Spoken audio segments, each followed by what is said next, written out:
T'es ok là? Ça commence. Ça tourne là? Ouais. Ok. Bon. Donc on va parler ce soir de la paracha de la semaine. Et dans la paracha de la semaine, on sait que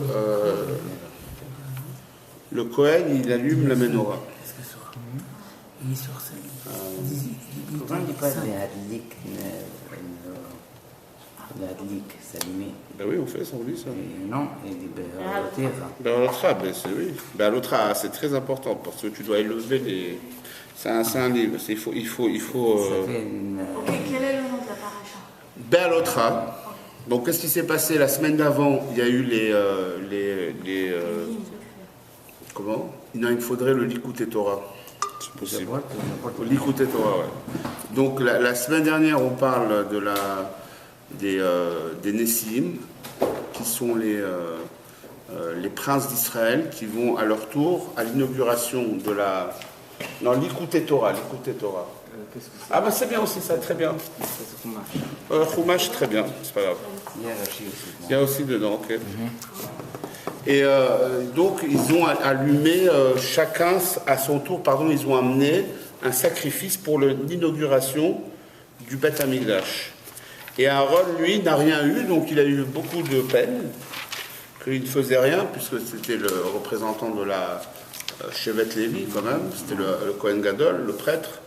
Donc Dieu lui a dit, c'est toi qui vas allumer la menorah. D'accord? Mais si on enlève l'ego de chaque personne, par exemple, comment? Il n'y avait pas un ego dans le Kohen Gadol. Un ego? Ego. Pourquoi? Pourquoi il se fâche? Il ne s'est pas fâché, il a eu un problème. C'est normal, c'est un leader aussi. C'est comme si tu as 12 leaders, et puis tu choisis 11 qui font quelque chose, et le 12e, tu dis non, toi tu fais rien. Quand même, j'ai participé à l'élection, non? Mais c'est ça. Donc, on parle de Be'alotra, quand tu vas élever la menorah, ça veut dire que tu vas faire lever les bougies, et en fait, le but c'est qu'après, que Rachi, je crois, dit que les flammes doivent monter par elles-mêmes. Ça veut dire, c'est vrai qu'on peut être assisté pour un certain moment, mais on doit savoir que plus tard, on doit bouger par nous-mêmes. On n'a pas besoin d'être à vie assisté. Ça, c'est une chose... Une question, ils sont toujours dans le désert, on est d'accord? Oui, ils sont toujours dans le désert, puis c'est le Mishkan, c'est l'inauguration du Mishkan. Et donc, là, on va parler comment la menorah était faite. On sait que chaque juif, c'est une menorah. On est une menorah. Le peuple juif, c'est une menorah entièrement, d'une façon microcosme et macrocosme, soit par rapport à l'individu, soit par rapport au peuple juif ensemble. C'est un seul bloc. Donc, c'est marqué Vezema sa menorah, comme ça tu feras la menorah. Miksha zav. Miksha, ça veut dire d'un côté un seul bloc, et d'un autre côté, ça veut dire un mélange. Il faut tout remélanger. On va voir qu'est-ce que ça veut dire, ce sujet miksha. Très important dans la vie, le sujet de savoir se remélanger. C'est comme tu prends un jeu de cartes et tu le remélanges. Voilà, tu le retries. Savoir se retrier, on va voir, donc le thème du cours, c'est comment savoir se retrier, comment savoir se remélanger, se mixer pour pouvoir repartir de plus belle. Et donc, Adirecha, depuis son pied jusqu'à ses fleurs, ça veut dire depuis le pied qui était le morceau le plus grossier jusqu'aux fleurs qui est le morceau le plus fin, ça doit être un seul morceau. Tout doit être sculpté. Alors comment ça s'est passé? Il y a une grande difficulté, c'est très difficile il fallait donc prendre c'était un bloc rond, il fallait prendre le haut, le faire descendre sûrement avec la fonte, à mon avis, et faire descendre le pied, et qu'on puisse faire sortir 7 branches avec des fleurs, etc., sans coller les pièces l'une à l'autre. C'est une sculpture, mais oui, c'est une sculpture. Pourquoi ils ont dû faire cette menorah saisie? Bien sûr, pour éclairer le monde. De cette menorah, du Beth Amikdash, ça a éclairé le monde entier spirituellement, grâce à l'allumage de la menorah. Et donc c'est le Aaron Cohen Gadol qui, lui, allumait cette menorah. Donc, c'est-à-dire, ce qu'on va voir ce soir, en fait, c'est un Mahamar de l'Admour Hazaken de l'Écoute Torah. En général, l'Admour Hazaken, il a plusieurs façons. Quand on fait un Mahamar, en général, il y a une partie philosophique et une partie qu'on doit prendre un enseignement pour le travail de tous les jours. Là, l'Admour Hazaken, ici, rentre directement dans le travail, comment faire le travail. Tout le monde, c'est évident qu'on ait une menorah, on va éclairer. Maintenant, comment devenir soi-même une menorah qui va éclairer? Ça, c'est le système qu'on va voir ce soir. Et donc, on sait que quand, par exemple, il y a les mondes spirituels et le monde physique, ça y est, Mélissa commence à paniquer, là. Donc, les mondes spirituels, c'est un ordre. Tout est en ordre. Il y a Atzilut, Bria, Yetzira, Asya, les 4 mondes, les 10 Sirot qui représentent chez nous les 10 forces de caractère qu'on a. Chesed, Gvura, Tiferet, cognitive, l'intellect, la compréhension, le développement des idées, et Da'at, l'expérience. Après, on a 7 émotions qui sont Chesed, la bonté, Gvura, la sévérité, la discipline, Tiferet, la beauté, la compassion, Netzach, l'ambition, Hod, l'humilité, Yesod, la connexion, savoir connecter, Malchut, qui est l'expression de ces 6 émotions qui souvent est représentée par la parole. Quand quelqu'un parle, il représente en fait tout ce qu'il pense, tout ce qui... même des fois, le subconscient peut se prononcer par la parole. On peut sortir des fois des choses qui viennent du subconscient. Donc la parole, c'est l'expression de ce qu'on a à l'intérieur. Et donc, dans ce système spirituel, tout est bloqué, tout est sealed. Il n'y a rien qui peut rentrer. Donc c'est des mondes d'ordre. C'est super ordonné. Donc il n'y a rien d'autre d'étranger qui peut rentrer. Or, dans le monde où on se trouve, c'est un monde qui est complètement dessus-dessous. Il n'y a pas de limite, il n'y a pas de, on va dire, il n'y a pas d'ordre. Tout est un peu dérangé. C'est un monde où on ne voit pas Dieu, Dieu n'est pas là. Mais le fait qu'on ne voit pas Dieu, on peut en fait introduire dans ce monde des choses qui sont irrationnelles. Quand il n'y a pas d'ordre, tu peux rentrer. Dès qu'il y a un ordre, tout est bloqué. Donc d'un côté, c'est avantageux. Ça veut dire que quelqu'un, je vais m'expliquer un peu mieux, si quelqu'un il va faire une mitzvah, il va faire quelque chose, un projet de bien, dans ce monde, il aura toujours des gens qui vont l'attaquer, qui vont essayer de le casser les pieds. Comme ça marche comme ça. Un projet, c'est comme ça. Il y a des gens qui sont autour, les forces du mal, whatever it is, je ne sais pas comment ça s'appelle. Mais un projet qui se fait dans le monde où on se trouve, il y a toujours des bâtons dans les roues. C'est pourquoi? Parce que justement, comme c'est un monde qui n'est pas ordonné, il n'est pas protégé comme dans les mondes spirituels, donc il y a une possibilité. Et d'un autre côté aussi, si les choses elles sont négatives, on peut introduire du bien. Puisqu'il y a des fois des choses qui sont négatives dans ce monde, alors aussi on peut introduire des choses bien dedans pour les transformer. Exemple.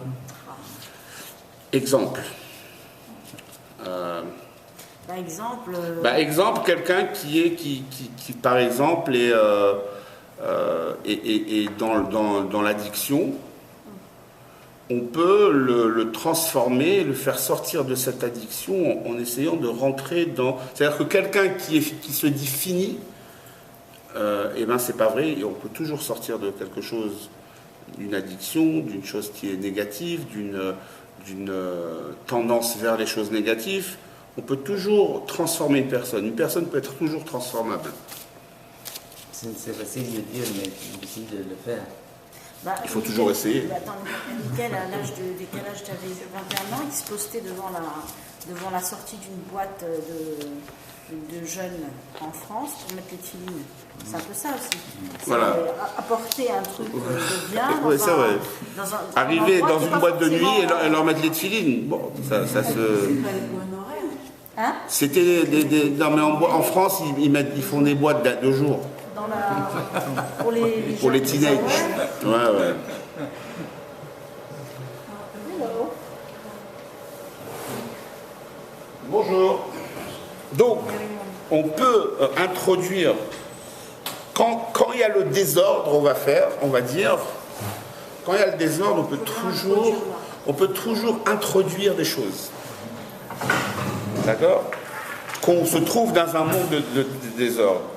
Maintenant, quel est notre travail dans ce monde, hein? C'est vrai que j'ai dit qu'on allait aller directement dans le avoda, dans le travail lui-même. Donc, c'est quoi notre travail à nous? Notre travail à nous, c'est de voir cette mixture, ce désordre, et de pouvoir extraire le bien qu'il y a dedans. Donc, extraire le bien qu'il y a dans ce désordre, c'est notre travail de tous les jours. Quand on a une situation, on doit savoir ce qui est bien dans cette situation, ce qui est négatif, et de s'interacter, on va dire, avec le côté positif qu'il y a dans cette situation. Maintenant, le côté négatif qu'il y a dans cette situation, il faut essayer de comprendre sa source et essayer de remonter ce côté négatif à sa source qui est en fait Dieu, qui est bien. Donc c'est ces 2 sortes de travail qu'on doit faire. Extraire le bien, prendre la chose mal qui reste, ce qui est le reste de ce qu'il y a, et négatif, essayer de le faire élever, essayer d'introduire du bien pour l'élever à sa source, qu'on nettoie un peu son... Donc ça veut dire, c'est quoi le travail de notre génération? Le Rabbi de Lubavitch a amené quelque chose d'extraordinaire. C'est que quand Dieu il a créé le monde, d'abord il a créé le monde, il a essayé de créer plusieurs mondes. Ça n'a pas marché. Ça s'appelle Olam HaTohu. Tout a explosé. C'était des ustensiles, si on peut dire, petits par rapport à la lumière qui rentrait dedans. Donc il y avait trop de lumière pour des petits ustensiles. Comment on sait que ça s'est passé, ça? Comment on sait C'est écrit. c'est de Bereshit Barel, Ve'haaretz haïta tohu vabohu. C'est un tohu bohu. Il y avait déjà on peut l'apprendre en Kabbalah, puisque la Kabbalah c'est quelque chose qui est donné depuis Moïse à nous. C'est que Dieu il a créé une façon de création, un système de création, le Seder Ishtalshelut, l'enchaînement des mondes. Et avant le monde de Hatzilut, il y a justement ce Big Bang, s'ils appellent ça, je ne sais pas si on peut l'appeler comme ça. Il y a eu une explosion, ouais, avant le Tzimtzum, ouais, c'est ça. D'abord, le Tzimtzum, il y a eu une explosion qui s'est faite, et de cette explosion, il y a eu en fait la création du monde qui maintenant s'appelle Olam HaTikun, c'est le monde de la réparation, qu'on doit réparer en fait l'explosion qu'il y a eu et les kelim qui se sont cassés en morceaux. Donc c'est quoi notre travail de notre génération? Elle est extraordinaire, le travail de notre génération. C'est quoi, c'est de recoller les morceaux? C'est sûr. Ça c'est notre travail. Depuis qu'on est sorti d'Égypte, c'est ça, depuis le don de la Torah. Mais ce qu'il faudrait faire, c'est comme on parle d'un monde de désordre et des lumières de Tohu. Les lumières de Tohu, c'est des lumières très très hautes, puissantes, que la preuve, ils n'ont pas pu s'intégrer avec les Kélim, puis ça a éclaté. Ben nous, on doit prendre cette lumière très forte, qui est une lumière irrationnelle qui est très forte, et les mettre dans des Kélim de Tikkun, dans des ustensiles de notre monde. Ça veut dire essayer d'intégrer cette lumière qui est... Elles n'ont pas pu s'intégrer avant, comment elles peuvent s'intégrer? C'est tout le travail de Tikkun, c'est ça. De pouvoir réparer ce système qui n'a pas pu s'intégrer, nous on doit le faire.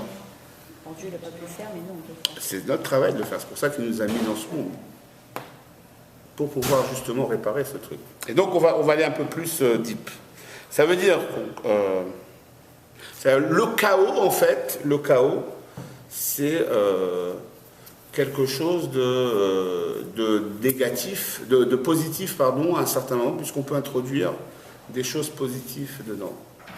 L'autre côté, tu le vois bien, hein, si tu regardes comment les anarchistes ils essaient de rentrer leurs idées, ils font un chaos dans les manifestations, ils brûlent les maisons, ils brûlent les magasins, etc. Et après, ils essaient de passer leurs idées.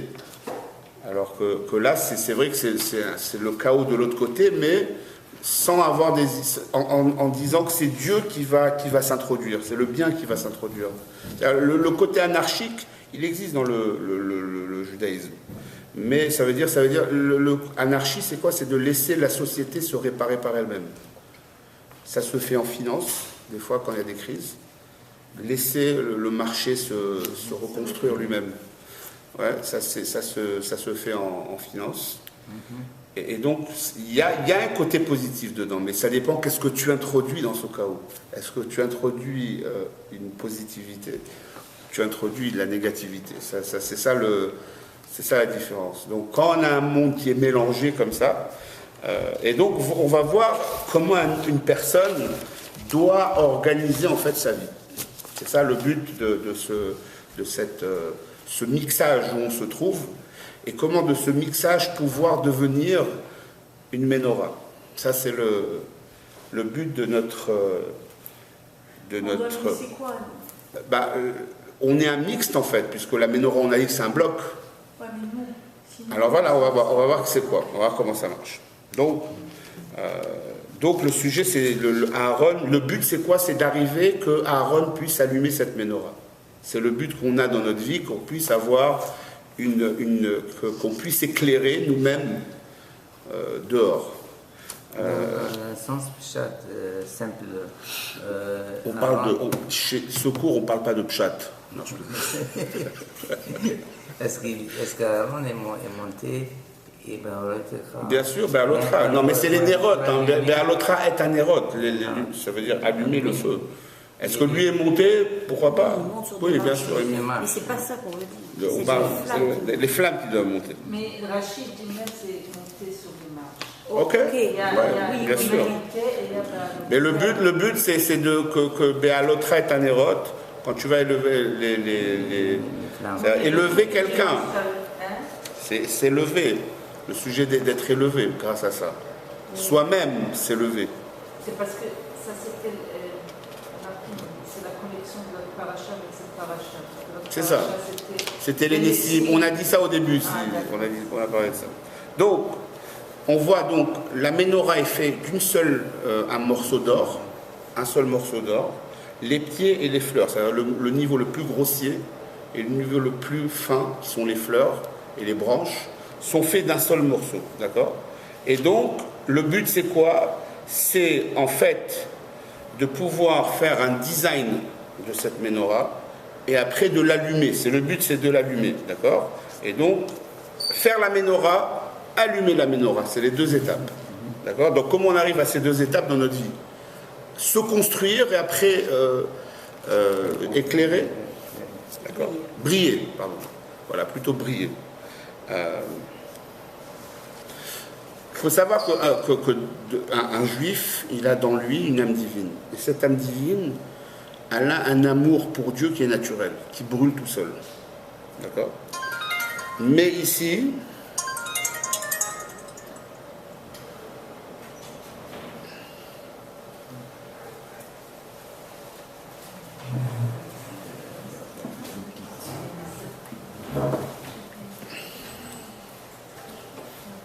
alors quelqu'un me demande une bracha et ce cours il va être pour cette bracha. Eliaou Ben Zahava qui puisse rester toujours dans son business et que son business puisse réussir. Bezrat Hashem. Alors, comment? Voilà, c'est une bracha, quelqu'un demande une bracha. Donc voilà, le cours il est dédié pour lui, qu'il fasse que son business puisse devenir un business qui brille par la construction de la menorah. Donc comment on va devenir une menorah? Comment on devient une menorah? Il faut faire brûler l'amour naturel qu'on a dans nous. Et donc, et ça veut dire qu'on doit briller entièrement, depuis le bas niveau jusqu'au plus haut niveau. Et si on le met ça dans le peuple juif, depuis le juif le plus simple jusqu'au plus grand sadique de la génération, tout le peuple juif doit aussi être un seul morceau pour pouvoir briller ensemble. D'accord? La menorah, si on parle, on va rentrer un peu plus. Briller, c'est quand tu l'allumes, elle brille. Ah, mais tu veux dire elle éclaire. Tu veux dire spirituellement, tu veux dire ça.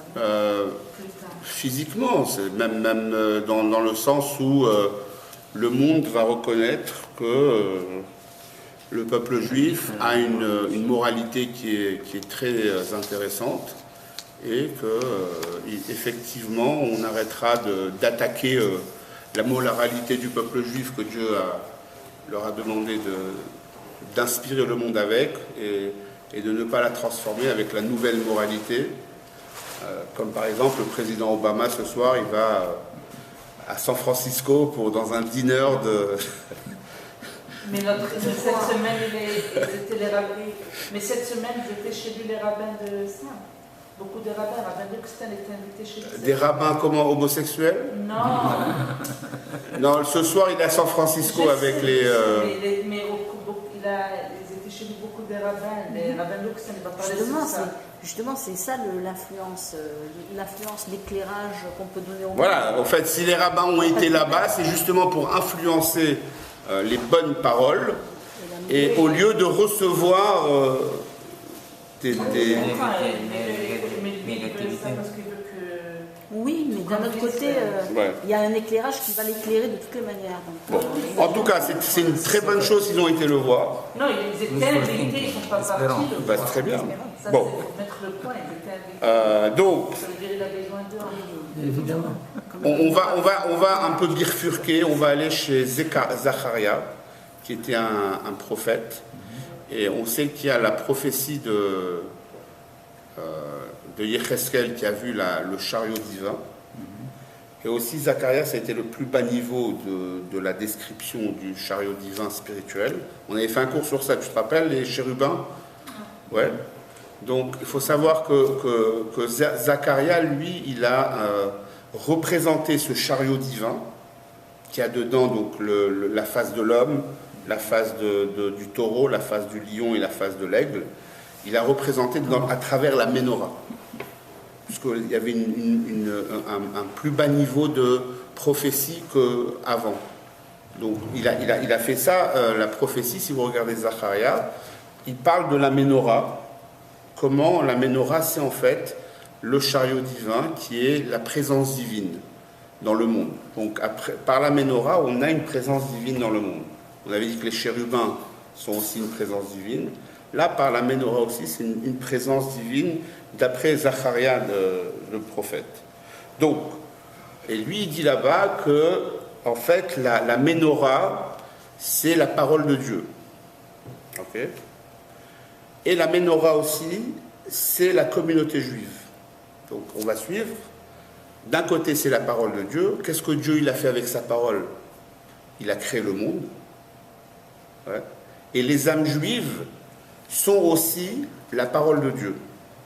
Donc, pour suivre cela, on va aller maintenant dans le monde de Hatzilut, qui est le premier monde, le monde de l'émanation, où se trouve en fait la création du monde, la parole de Dieu, qui est la séphira, la dernière séphira de Hatzilut, qui s'appelle Malchut. Malchut de Hatzilut, c'est là où sort la parole de Dieu pour créer le monde. Et d'un autre côté, parallèlement, dans le même Malchut de Hatzilut, c'est là où se trouvent les âmes juives. D'accord? Donc il y a une équivalence de la création du monde avec le fait qu'il y a eu, que ça vient, en fait, l'énergie qui a créé le monde, elle vient de la même source de où les âmes juives découlent. D'accord? Ça, c'est de la Kabbalah, on l'a reçu d'une façon depuis Moïse. Donc, ça veut dire, ça représente en fait les sept branches représentent les 7 niveaux de juifs. D'accord? Parce qu'on peut voir dans un autre... Chacun, il y a 7 émotions, 7 façons de penser, 7 façons de connecter. D'accord? Et donc, lui, il parle de ces 7 différences chez les Juifs. Quel genre de différence? Ben, il y a des gens qui sont plus avec Chesed, plus avec de la restriction, ouais, dans les sphirotes. Des gens qui sont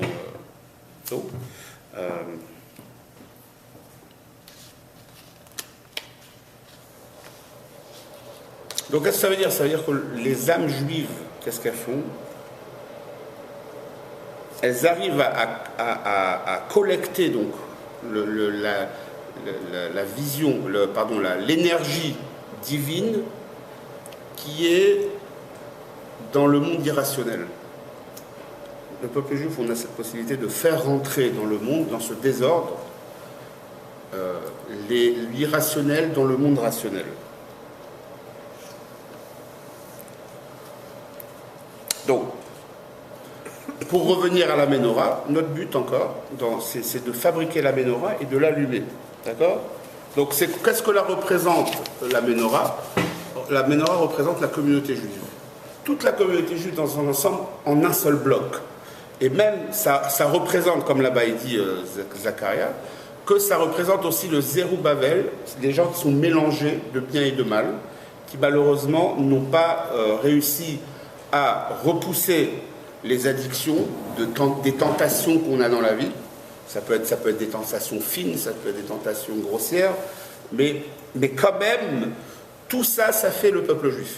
On ne peut pas dire, lui, toi, tu ne fais pas partie du peuple juif, et moi, je fais partie du peuple juif. On est tous un seul bloc. C'est ça que le sujet de la menorah veut nous dire. Oui, aussi. Ouais. Les branches signifient... Donc, qu'est-ce qu'on fait? C'est pour ça que pour construire la menorah, on prend de l'or, on le mélange, on prend tout le peuple juif comme il est, on le mélange, on en fait un seul bloc, et de là, on va sortir quelque chose d'extraordinaire. D'accord? Donc, on prend quelque chose qui est chaotique, que c'est vrai que le peuple juif, on n'est pas tous parfaits, on a chacun nos défauts, on peut des fois faire reculer la machine, faire avancer la machine, mais il faut savoir que dans ce chaos, on est tous une seule pièce. D'accord? On est une seule pièce. Et donc, miksha aussi, ça veut dire, d'un côté mélanger, ça veut dire aussi une seule pièce. C'est deux interprétations. Et donc, qu'est-ce qu'on doit faire? On doit, en fait, fabriquer 7 branches, qui est très difficile à le faire, même on sait que la menorah, ils n'ont pas pu le faire.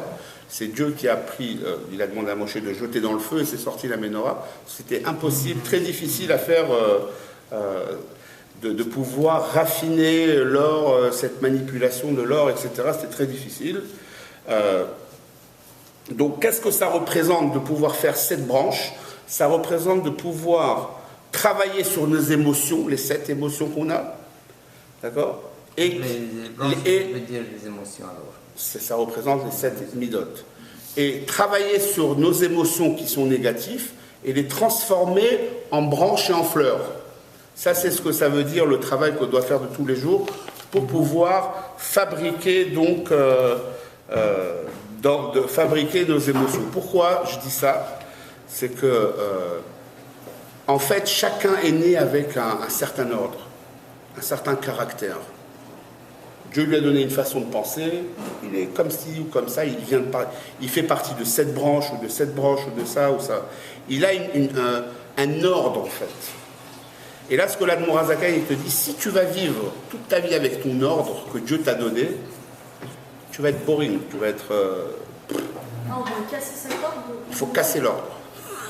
Il faut casser l'ordre dans lequel on s'est endormi en fait. C'est quoi cet ordre? C'est l'ordre où on s'en... Faire de la rébellion sur soi-même. La rébellion sur soi-même. Pas sur Hachem, non. Quand tu fais pas ce que Dieu a fait, Dieu te dit, là tu fais de la rébellion. Mais il faut faire de la rébellion sur nos défauts. Sur notre zone de confort. Sur les habitudes qu'on s'est données. C'est ça qu'il faut faire de la rébellion. Il faut casser cet ordre où on sait fabriquer un ordre assez petit. Un ordre qui est... Et donc...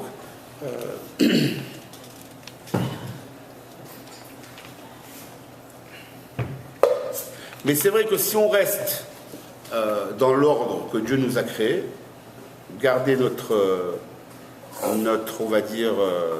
ça veut dire qu'on va rien apporter si on... Dans notre constance, ouais. Si on, et ben voilà, exactement, tu as dit ce que je voulais dire. On ne peut pas devenir une menorah. On ne peut pas devenir une menorah. Il y a des gens qui sont très... Ils n'ont pas des choses qui sont... Non, d'accord. Pas ce caractère, tu dis les habitudes, c'est juste que tu... Oui, ça veut dire qu'il faut prendre ton caractère que Dieu t'a donné, il ne suffit pas seulement. Il faut que tu le prends, tu le remixes et tu essayes d'en sortir quelque chose de nouveau. C'est comme si c'est de la restructuration, on va dire. Dans une société, on appelle ça de la restructuration. Tu prends tout le monde, hop, allez, hop, tu refais... Oui, ta question. Il y a des gens qui ne doivent pas faire l'église, qui sont très bien, ils font quelque chose de bien toujours, ils n'ont pas besoin de ça. Il y a des gens qui ont besoin, il y a des gens... Alors comment tu expliques ça? Qui a besoin, pardon? Ils font le recette, Bon, ils font ça, pourquoi ils font restructure? Non, si ça devient Parce que tu deviens, tu restes seulement, déjà de dire s'il y a déjà quelqu'un qui fait du bien et qui tu fais du bien, déjà il n'est pas dans la menorah, il se prend pour le bon Dieu déjà. D'être dans la menorah, c'est de se casser déjà. Je comprends, je veux dire. C'est de ne pas exister soi-même. Si tu dis, moi je fais le chesed, je fais ci, je fais ça, je parle pas de toi aussi, je parle de quelqu'un. La personne qui fait, elle ne dit pas qu'elle fait. On dit qu'elle fait, on voit qu'elle fait. Alors, mais c'est pas assez. Alors peut-être qu'elle s'est restructurée. Elle va se faire ses restructures. On voit qu'elle fait, on voit qu'elle est bien. Peut-être qu'elle se restructure. Peut-être qu'elle se restructure, c'est possible. Toi, tu le vois pas. Non, je demande la restructuration. On va en arriver à ta réflexion. On va y arriver. On va y arriver. C'est très intéressant ce que tu as dit. On va y arriver. Tu vas voir pourquoi. Tu vas voir pourquoi on va y arriver. Tu vas voir pourquoi on va y arriver. Très intéressant. D'accord. Donc le but, c'est en fait, si on utilise l'ordre que Dieu nous a créé, alors on ne va pas arriver à devenir soi-même une menorah, et donc Aaron ne va pas allumer cette menorah. D'accord? Donc il faut casser sa nature, il faut se restructurer tout le temps. Même si tu es le meilleur du monde, tu dois te restructurer. Tu ne peux pas rester sans restructurer. On est obligé de... Les grands Shimon Bar Yochai et tout, ils se sont restructurés. Bien sûr. La preuve, Shimon Bar Yochai, très bonne réflexion, c'est qu'il est resté 12 ans dans la cave, il est sorti, il est retourné, Dieu lui a dit retourne encore un an, t'as pas encore fait ce que tu as fait, il faut que tu restructures. Tu comprends? Voilà, c'est un super exemple, voilà la preuve.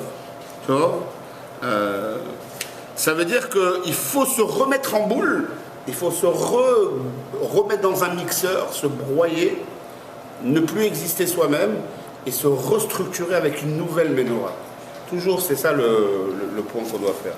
Et donc, après qu'on a réussi à se faire un bloc, de ne plus exister, on est mixé, on n'a plus d'ordre de soi-même, on redevient un désordre en fait. Ouais, on devient un chaos. Eh bien, qu'est-ce qu'on fait? On prend de l'or. C'est quoi le sujet de l'or? L'or dans la Kabbalah ou dans la Torah, ça représente la crainte.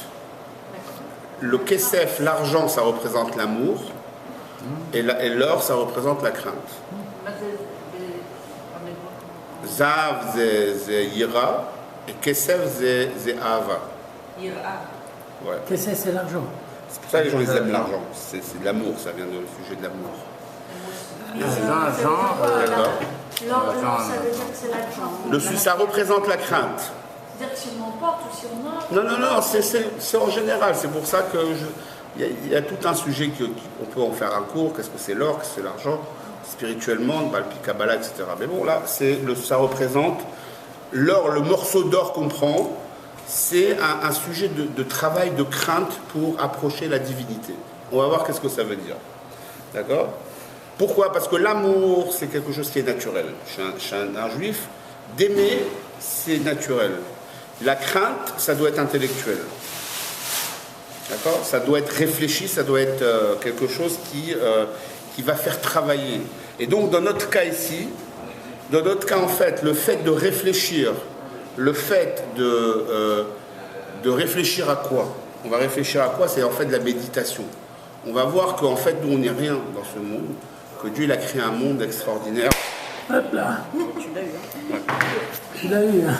En direct. En direct. Bon. Ouais, ça a commencé à me... Tu en avais marre. Donc l'amour qu'on a à l'intérieur de nous, ça s'appelle un amour caché.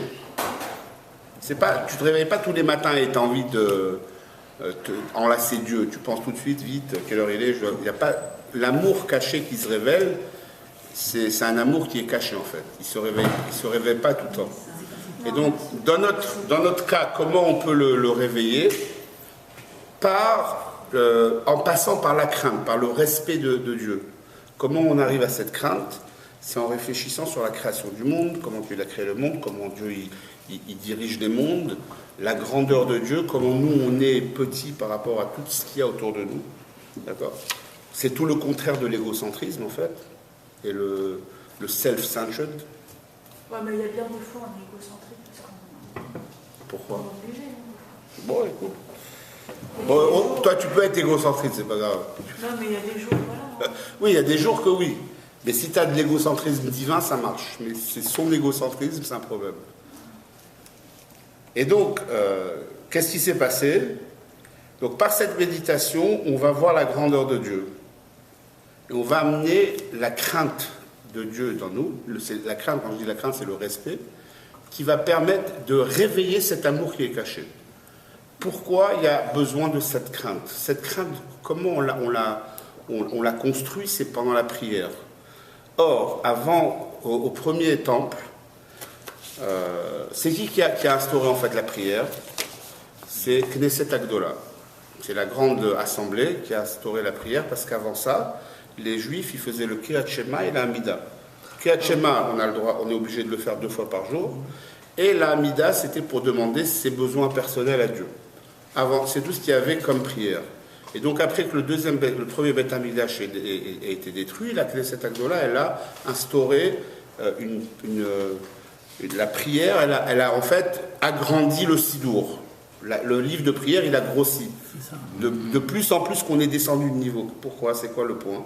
C'est qu'au moment du premier Beth Amikdash, qu'est-ce qui s'est passé? C'est que, en fait, l'inspiration qu'il y avait dans l'air, elle était extraordinaire. On pouvait voir Dieu. On peut voir les miracles dans le Beth Amikdash, on peut voir les chérubins. L'inspiration, elle était prophétique. Les gens, ça veut dire, pour réveiller cet amour caché qu'il y avait dans eux, il leur fallait 2-3 minutes, pas plus. Et plus les générations ont baissé, plus l'intellectualisme, on va dire, le côté intellectuel est descendu. D'accord? Plus il y a besoin d'un effort pour pouvoir arriver à cet amour caché. Donc c'est le système contraire qui doit être fait donc par un travail de réflexion, de méditation, etc., qui doit automatiquement amener de la crainte, et donc ça c'est l'or, et qui va après ramener l'amour de Dieu. Donc on est obligé de passer par... Et donc pourquoi ce sujet donc... Kriyat Shema et la Hamida, c'était aussi dans l'époque de... Beth Amikdash, ouais. Beth Amikdash, Ouais. on disait ça. Chacun, il demandait ses... Mais c'était pas que les C'était les corbanotes, mais chacun avait le droit d'aller demander ses besoins personnels. S'il était malade, demander à Dieu de le guérir, s'il avait besoin. C'était l'Amida, ouais. C'est ça l'Amida en fait qu'on fait. Mais il disait aussi le schéma dans les... Le schéma, c'est des Horaïta, c'est sûr, le matin et le soir. C'est, Même au Beth Amikdash. depuis que Dieu il a donné la Torah, bien sûr. Shema Israël, Hashem Elohim, bien sûr. Et donc il faut essayer de réveiller la crainte, le respect qu'on a de Dieu, et ça automatiquement ça va nous amener à l'amour caché qui est à l'intérieur de nous. Et donc on sait que, je ne sais pas d'où ça vient, c'est Alpi Kabbalah, il y a 7 différentes sortes d'or. Sûrement ça doit être en Kara, 22, 18, je sais pas comment c'est. Mais en tout cas, c'est 7. Là, ne me posez pas de questions sur ce que je veux vous dire, c'est quelque chose qui est Alpi Kabbalah, je ne peux pas vous l'expliquer. Voilà. Il y a 7 différentes sortes d'or. Et donc, c'est 7 différentes façons de méditer, parce que chacun il a 7 différentes émotions, d'accord? Et donc, c'est 7 façons de craindre Dieu, qui représentent les 7 branches de la Ménorah, d'accord? Qui représentent les 7 Yemia Binyan, c'est-à-dire les 6 jour de la semaine et le Shabbat on élève tout ce qu'on a travaillé pendant la semaine dans le Shabbat, et le Shabbat il élève tout notre service de Dieu qu'on a fait dans le mondain, dans notre travail de tous les jours, etc. Shabbat il vient, il récupère tout ça, il élève, d'accord, et ça représente les 70 âmes qui sont descendues en Égypte, qui viennent, leur source, les 70 âmes, ils viennent des 7 âmes qui sont Avraham, Yitzhak, Yaakov et Sarah, Rivka, Léa, Rachel, d'accord. C'est la source de toutes les âmes juives, en fait, c'est Avraham, Yitzhak, Yaakov. Ah oui, le nombre 7 chez nous, il est très fort. Bien sûr, ouais. Et donc, une personne peut utiliser une de ces 7 channels, ces 7 conduits pour servir Dieu, pour avoir la crainte de Dieu et de faire réveiller cet amour naturel. Donc ça doit aller d'en bas vers le haut. Ça veut dire que de la même façon, le même travail qui est fait par quelqu'un comme nous, qu'on est simple, le plus bas de l'échelle, il doit être fait aussi par le plus haut de l'échelle. C'est un travail communautaire pour tout le monde, la même chose. C'est collectif, exact. Ouais. Ça veut dire que celui qui est au niveau de fleur, il a le même travail que celui qui est au niveau de pied. D'accord ? Qui c'est qui dit celui qui est au niveau de pied? Bon, on peut savoir déjà soi-même. J'espère qu'on est au niveau des pieds. Ouais. C'est pas mal. Ça veut dire que tout le monde doit passer par le même chemin pour devenir soi-même une menorah. Quel que soit le niveau que tu es, si tu veux devenir une menorah, tu es obligé d'être toute la menorah. Tu ne peux pas dire je suis que la fleur. Tu vois, tu es obligé d'être toute la menorah. On va voir qu'est-ce que ça veut dire et on va rejoindre ta réflexion de tout à l'heure. D'accord ? Alors tu veux dire que chacun doit être toute la menorah, et dans la menorah il y a tous. Alors Ouais. la menorah il y a deux choses. Il y a le pied, ça représente la personne soi-même, son travail personnel, et aussi tout le clan Israël, bien sûr. Le bloc Ouais. Ça veut dire que même une personne qui se trouve au plus bas niveau, il doit être... Qu'est-ce que ça veut dire ? Ça veut dire qu'on doit être toujours de l'or pur. Si on rentre dans de l'or pur, quand on fait le travail de l'hégémonier, ça s'appelle, quand on fait la fonte, etc. Si ça rentre un corps différent que l'or, la couleur de l'or elle change. Donc même si on est au plus bas niveau du peuple juif, qu'on n'est pas 100% parfait, on est obligé d'être complètement de l'or. D'accord ? Ça veut dire que... comment tu peux dire ça si quelqu'un te dit moi j'ai fait des péchés, etc. Non, alors, il faut que tu comprennes. On doit comprendre que Dieu, maintenant, à 7 secondes, il est en train de recréer le monde. Donc s'il est en train de recréer le monde, il est en train de nous recréer à nous comme s'il avait créé Adam. Ça veut dire on est, à ce moment-là, à 7 secondes, on peut être un or pur. On peut être Adam, la créature de Dieu unique. Ça, c'est la force de la Teshuvah, la force de pouvoir devenir un bloc de l'or pur instantanément. Parce que Dieu crée le monde à chaque instant. À chaque instant, on peut changer. D'accord ? Donc, en faisant Teshuvah, donc automatiquement, on devient de l'or pur. Comme on dit, par exemple, que Dieu, on dit qu'on bénit tous les jours Dieu. Ouais. On dit que Golel or mi pene chosher et chosher mi pene or. Golel or mi pene chosher. Il cache la lumière par rapport à l'obscurité. De l'obscurité, il fait sortir de la lumière. Ça veut dire qu'une personne, elle peut se séparer de ses tentations qu'elle a, ou ses addictions à n'importe quel moment, si elle décide. Si elle décide. Bien sûr. Si tu décides de vouloir être la première créature de Dieu, Adam. D'accord? C'est toi qui décides, personne ne va t'obliger à le faire. Ça, c'est le judaïsme, on n'oblige personne. D'accord? Donc, d'où on voit ça? On voit ça dans la prière. Dans la prière, on voit souvent, après le schéma, si c'est déjà remarqué, on voit le mot émet. Émet, véativ, émet émet qu'on nous a sortis d'Égypte, etc.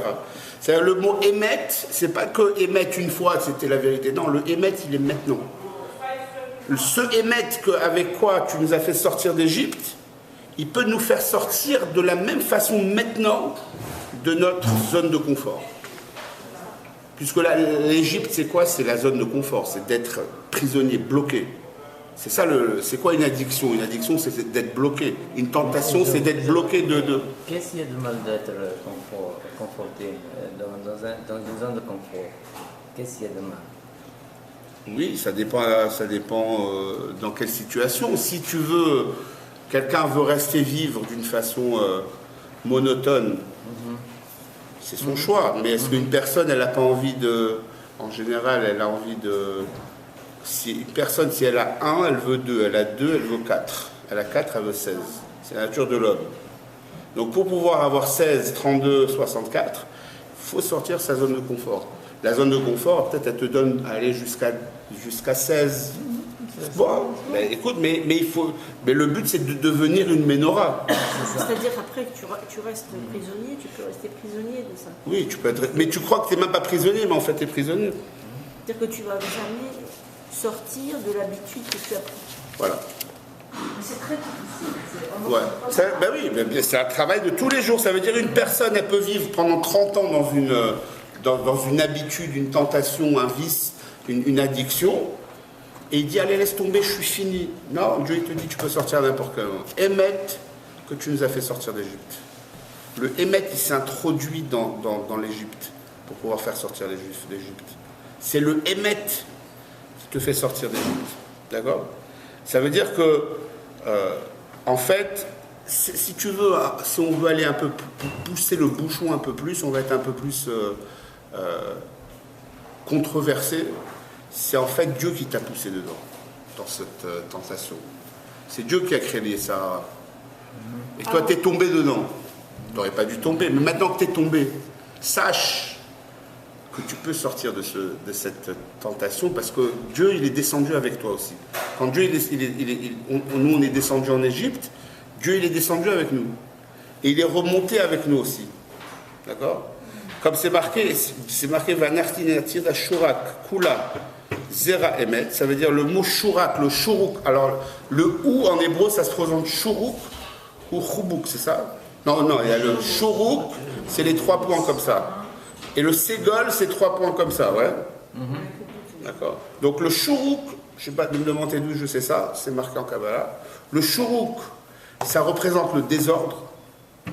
Et le Ségol, ça représente l'ordre.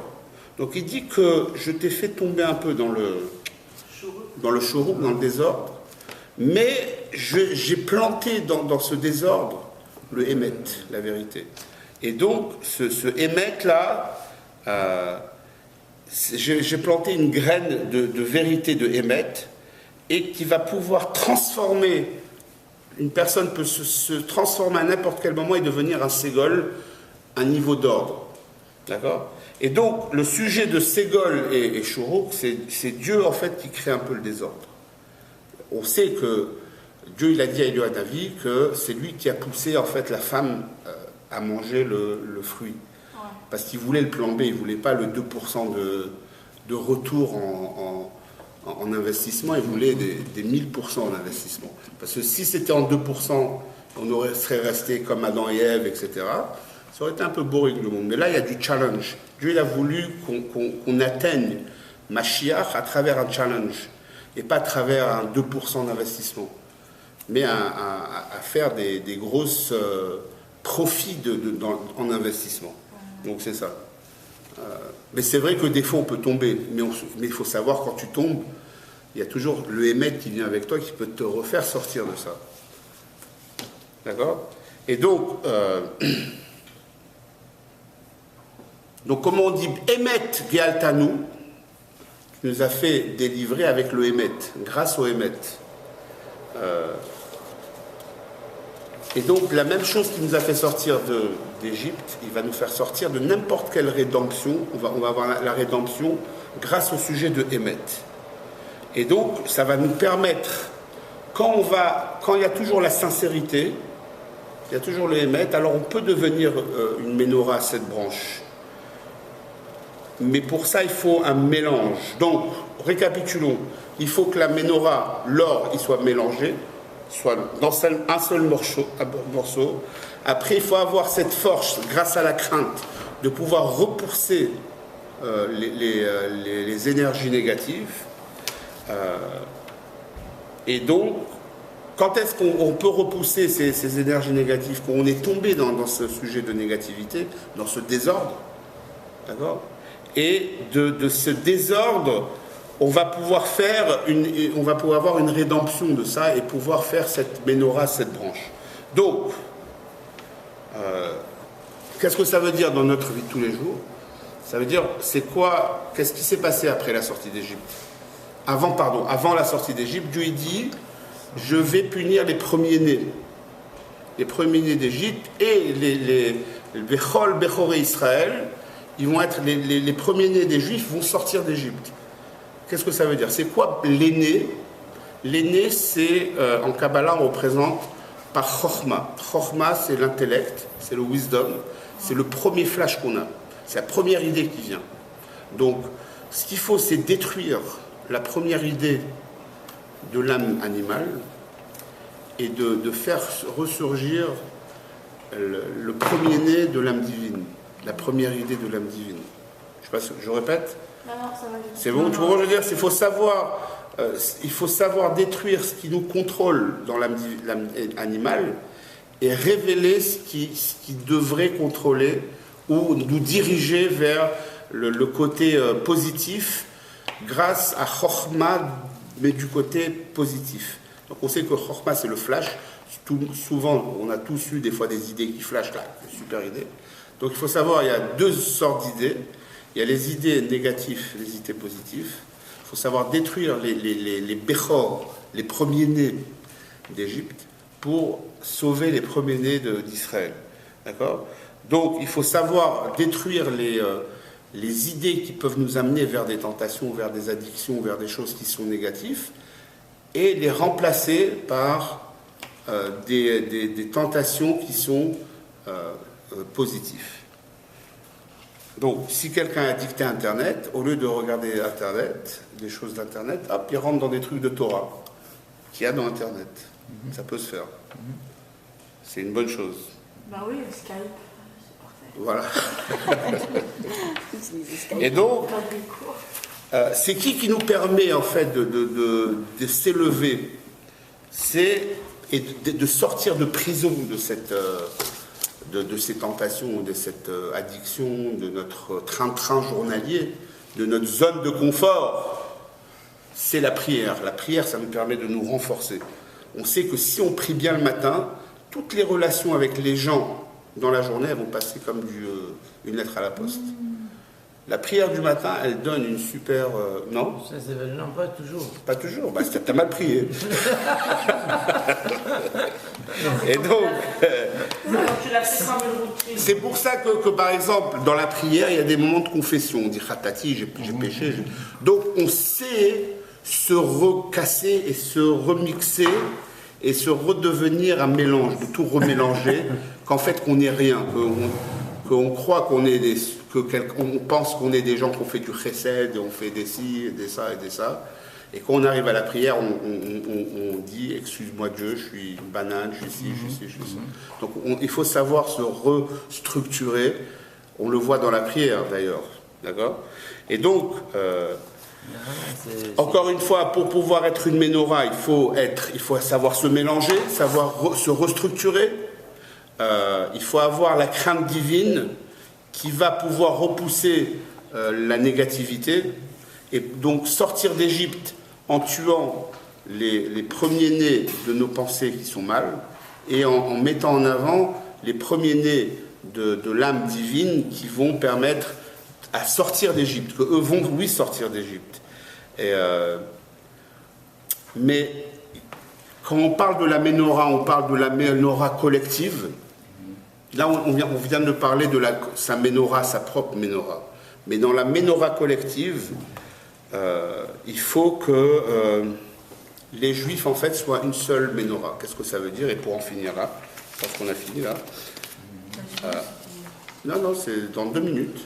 Ça veut dire que quand une personne, elle fait une mitzvah, ouais, même si c'est une personne qui vient d'un background qui n'est pas du tout religieux, qui n'a jamais rien fait, mais le fait qu'il a fait une mitzvah, il a pu en fait transformer dans le monde quelque chose que même le plus grand sadique n'a pas pu le faire.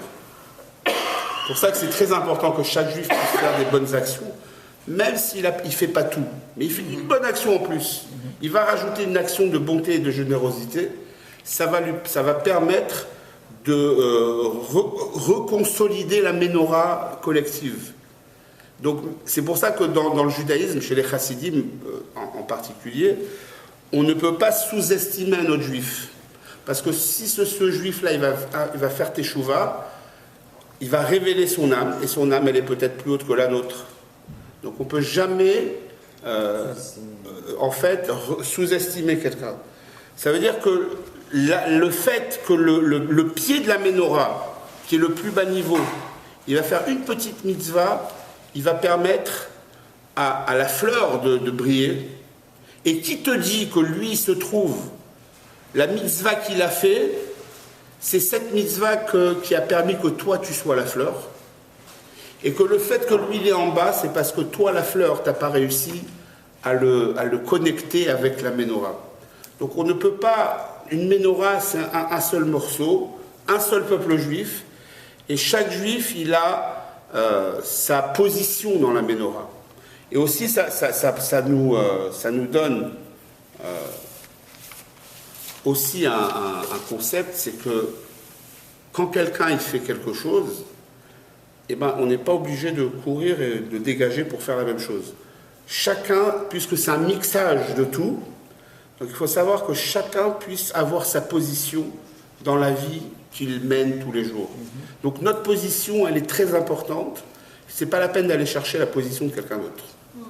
C'est ça que ça veut nous dire la menorah. On est tous des atomes séparés, mais qui font partie